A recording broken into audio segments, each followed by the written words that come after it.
When I told my mother-in-law I was going back to my hometown to have my baby, she replied, "Go ahead. I don't want to see you." I felt relieved because I had been waiting for her to say that. I thought to myself, finally, I won't have to deal with her anymore. My name is Emily, and I'm almost 28 years old. My mom passed away when I was very young, so my grandmother took care of me while my dad ran his clothing business. My dad was strict, and I always did what he said. I never dated anyone because of his rules, but I had accepted that as my fate. After college, I briefly worked for my dad, but he said it was too hard to work together, so I had to quit. He didn't want me to work elsewhere either, but seeing my friends get jobs and start families made me want to work too. One night, I asked my dad if I could get a job. He simply said no without explaining why. I tried to reason with him, saying I needed to gain experience in society, but he shut me down. He insisted I stay at home. Frustrated, I threatened to leave home and find work elsewhere. My dad didn't like that and told me to stop talking back. Feeling upset, I stormed out and cried in my room for a long time. Eventually, I called my college friend Lisa and asked if I could stay at her place for a while. Lisa, who lived in a luxurious condo her parents gave her, agreed, sensing something was wrong. I quietly packed my suitcase and left home, hoping not to disturb my dad. I wrote a note explaining that I was staying with a friend and left it on my desk. Then, I took a taxi to Lisa's apartment. When I arrived, she welcomed me with my favorite coffee. I thanked her and poured out everything about the argument with my dad and why I left home. Lisa sympathized, saying I deserved freedom. It hit me hard that I had always followed my dad's orders without question, but now I longed for my own independence. Lisa agreed, saying it was normal to want to meet new people and have fun. She asked if my dad knew I was there, and I told her I left a note, but he didn't know any of my friends. Lisa suggested we go to bed since it was late, and she had prepared a separate room for me to sleep in. The next day, Lisa went to work, and when I checked my phone, I saw several missed calls from my dad. Feeling bad for worrying him, I sent him an email to reassure him that I was okay. Later in the evening, after Lisa finished work, she invited me to join her for a drink. Excited but inexperienced with socializing over drinks, I agreed to go out. When I got to the meeting place, I found Lisa waiting with two men. She introduced them, pointing to her boyfriend first, then to the single man, Max. With a warm smile, Max introduced himself, and our relationship began. Max worked at a small company in the clothing industry. At first, I wondered if Max's company was similar to my father's, but I quickly pushed the thought aside. Max's family situation was different from mine. He only had his mother around, but he didn't elaborate, and I didn't pry. One day, Max expressed his desire to meet my father, but I wasn't ready to go back home yet, despite exchanging emails with my dad. Instead, I suggested meeting Max's mom. He eagerly agreed, even suggesting we could visit her that very day. Wanting to bring a gift, I stopped by a bakery for a cake, knowing Max's mom appreciated such gestures. As it turned out, my mother-in-law not only appreciated gifts, but also became irritable if not presented with one. When we arrived at Max's house, his mother greeted us at the door, having received a message from him. She immediately questioned me about my life, expressing skepticism about my employment status and implying I lived a privileged life. I explained about my deceased mother and my father's job, but she dismissed my responses. Max, sensing the tension, urged us inside, asking if I had brought anything. Feeling rushed, I handed over the cake, apologizing for its simplicity. My mother-in-law snatched it from me, making a sarcastic remark before accepting it. In just a few minutes, I grew to dislike her, feeling sorry for anyone who had to deal with her as a mother-in-law. As soon as we stepped into the living room, my mother-in-law bombarded me with questions to which I responded with vague answers. However, she persisted, firing questions at me as if I were a suspect in an interrogation room. Feeling overwhelmed by the relentless questioning, I whispered to Max that I should probably leave soon. This seemed to infuriate my mother-in-law, her face flushing with anger. She accused me of hating her and giving insincere responses. Max tried to calm her down, but she lashed out, questioning his choice in bringing such a supposedly rude woman home. Annoyed, I defended myself, asking for specific feedback if there was something I could improve. This only seemed to aggravate her more, as she accused me of being cheeky and disliking her. I wanted to agree, but I just couldn't. I'm exhausted and longing to go home, I explained. My mother-in-law's response caught me off guard. How audacious of you. I wonder what kind of upbringing your parents gave you. They must have been lacking. Her words stung, and tears welled up in my eyes. Now you're crying for sympathy. If you want to leave so badly, go ahead. It might do you good. Oh, and by the way, I'll give this cake you brought to my dog Charlie, but he's quite picky, so he might not eat such a cheap cake. She pointed at the cake I had brought. Max intervened, telling his mother to stop. You really don't know how to judge people, he scolded her. Max's remarks seemed to deflate his mother's argumentative energy. All I want is the best for you, Max, she countered, her tone softer. Max stood his ground, asserting his adulthood and his ability to handle his own affairs. His words brought tears to his mother's eyes, and she left the room, visibly upset. Feeling hurt by the harsh words of Max's mother, I decided to leave. However, Max caught up with me and apologized sincerely. Emily, I'm sorry for my mom's behavior. She might be feeling threatened, thinking she's losing me. I'll talk to her about it, okay? Please don't let this incident discourage you from visiting again. His words reassured me, but I couldn't shake off the hurt caused by his mother's comments about my parents. Max, what your mother said about my parents really hurt me. I don't think I want to see her again. As the sadness washed over me, tears welled up, and I found solace in Max's comforting embrace. After a while, he suggested we go somewhere, and we ended up at the beach, sitting on a sandy bench, watching the waves for hours.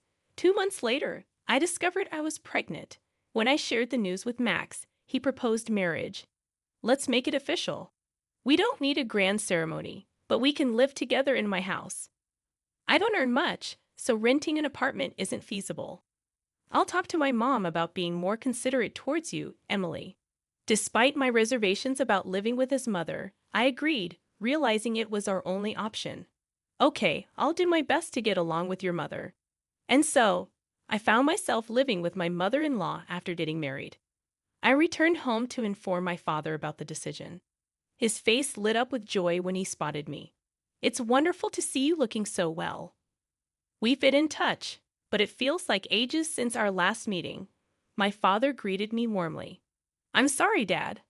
I have something important to discuss with you, I replied, sensing his anticipation shift to curiosity. I proceeded to share the news of meeting Max, my pregnancy, and our plan to marry. My father listened intently, his expression unreadable. When I finished, he offered a simple, "Well, congratulations. I can't wait to meet my grandchild," though his smile seemed strained. "Thank you, Dad. I'm sorry for causing you any pain," I apologized, tears streaming down my cheeks. To my surprise, my father's eyes glistened with tears too. Instead of anger, his tender response hurt me more deeply. Eventually, I moved into my mother-in-law's home. Lisa, who had been a pillar of support since I left home, expressed her excitement about meeting my baby and shared her own hopes for marriage. Despite the mixed emotions, we made plans to dine together. Originally scheduled for Sunday, my mother-in-law insisted on moving the date to Saturday, citing superstitions. The move went smoothly, with the movers diligently transferring my belongings while my mother-in-law observed silently. Despite repeated warnings from the movers about the danger, my mother-in-law refused to step back. Once the move was completed, she called me over and questioned if I had given the movers their due payment. Confused, I asked, "Huh?" Sensing my confusion, she assumed I was feigning ignorance and left to rectify what she thought was a mistake. When she returned, she handed an exorbitant sum to the movers' leaders, assuming I hadn't provided enough. Stunned by the amount, I questioned her decision. "You gave them that much?" I exclaimed. She brushed it off. claiming it was for the best and citing superstition about avoiding curses by being generous. Knowing it would only lead to another argument, I remained silent, unwilling to engage further. My mother-in-law wore a smug expression, convinced of her righteousness. Just then, Max arrived and noticed the tension. He intervened, asking his mother what had happened. With a dismissive reply, she walked away. Max reassured me, expressing his disapproval of his mother's behavior. Grateful for his support, I decided not to mention the incident to avoid further conflict with my mother-in-law, knowing it would only worsen our relationship. After settling in, my mother-in-law noticeably avoided speaking to me, leaving me in peaceful silence for weeks at a time. One day, Max brought home some work documents in an envelope marked with the name Star Textiles Incorporated, causing me to gasp. This was a familiar name from my time working at my father's company. They were one of our subcontractors. Curious, I asked Max about the envelope's origin. "Is this from your company?" I inquired innocently. "Yes. Why do you ask?" he responded. Sensing it was best not to mention the connection between his company and my father's, I simply replied, "I was just curious. I realized I don't know much about your company." Max explained, "We're just a small subcontractor. If our parent company were to drop us, we go bankrupt instantly, and all the employees would lose their jobs." Max chuckled softly, a hint of nostalgia in his expression. Around a month later, I noticed a change in Max's routine. He started returning home from work later than usual and seemed visibly upset. Concerned, I asked him what was wrong. "You've been coming home late lately. Is everything okay?" "You seem different," I inquired.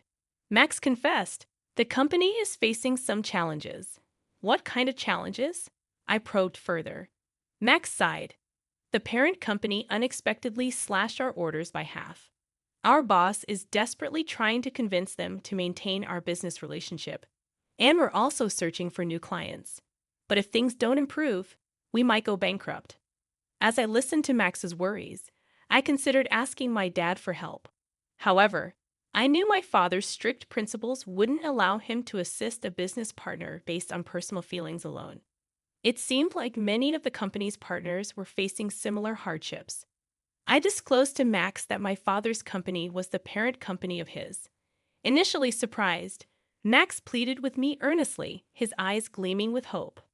"Emily, please implore your father not to cut ties with us," he urged.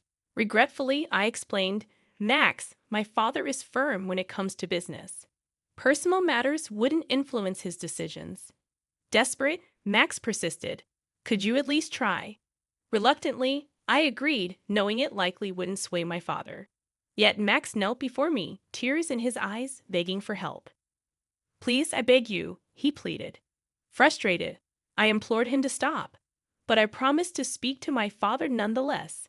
As Max lifted his head, tears of relief streamed down his face. That night, I called my father and relayed Max's plea. Surprisingly, my father agreed to help. "So, Max works for Star Textiles Incorporated? Then I must assist them," he stated. I was taken aback, expecting him to decline outright due to his strict business principles. However, he outlined two conditions. First, he would continue business with Star Textiles but wanted Max to join his company. Second, he requested that both Max and I move in with him. Puzzled, I questioned his motives for wanting us to live with him. Uncomfortably, my father admitted, "I just want my daughter close by." I accepted his conditions but sought clarification on why he had decided to reduce dealings with Star Textiles initially. He explained that a new company had offered an enticing proposal, prompting the shift in partnerships. Upon conducting some research, we discovered that the new company my father intended to partner with had a history of unfulfilled promises, prompting us to reconsider the deal. So, Star Textiles would have been fine even if I hadn't intervened? I asked, amused by the irony. "Maybe," my father chuckled, and I couldn't help but laugh along. After hanging up, I promptly informed Max of my father's conditions. He sighed with relief at the news that Star Textiles was no longer at risk, but expressed hesitance about joining my father's company. "It's difficult for me to leave Star Textiles, Emily. I've built strong bonds there, and am unsure about starting anew, he admitted. Respecting his decision, I relayed his sentiments to my father, who acknowledged Max's dedication and allowed him to remain at Star Textiles. However, he remained firm about us moving in with him. Delighted by my father's decision, I cautioned Max not to disclose my father's involvement to his mother, knowing she would disapprove. He agreed, understanding the importance of keeping it a secret. Weeks later, as the time for our child's birth approached, I made the decision to return home. Despite having only my father and grandmother there, it felt preferable to staying with my mother-in-law. Waiting for the opportune moment when my mother-in-law was occupied with her afternoon tea, I approached her to break the news. Mother-in-law, regarding my childbirth, I've chosen to go back home. It's just my dad and my active grandmother there, I explained calmly. Her response was as expected, filled with disdain and resentment. By all means, go back. I don't want to see your face, she spat out. Unfazed by her reaction, I assured her, you won't have to see me anymore. Max will soon be moving in with my parents as well. Her confusion was palpable as she questioned my decision. Max is too busy with work to move, I reassured my mother-in-law, trying to ease any tension. Just then, Max entered and excitedly informed his mother, Mom, everything is going to be fine with the company now. Emily helped me out. Confused, she asked, What are you talking about? Max explained, Emily's dad is the owner of the parent company of the company I work for. Shocked, my mother-in-law's demeanor changed as she turned her attention to me. Emily, I had no idea you were connected to Max's company in that way. I've been terribly rude to you, she admitted, bowing deeply. It's all right now, I replied, trying to diffuse the tension. However, she surprised us all by requesting to live with my parents as well. Both Max and I declined, preferring not to dwell on the past hurtful interactions. I don't want to live with you, mother-in-law. Being here would only remind me of everything that's happened, I explained gently. Her tears flowing, she pleaded desperately, but we stood firm in our decision. Months later, we decided to visit my mother-in-law's house, only to find it empty and eerily quiet. Concerned, Max called out for his mother, receiving no response. As we searched the house, we found her emaciated and frail, lost in her own world. Despite our attempts to engage her, she remained silent, focusing only on the cake we had brought. As she devoured it hungrily, I couldn't help but think, well, mother-in-law, you brought this on yourself.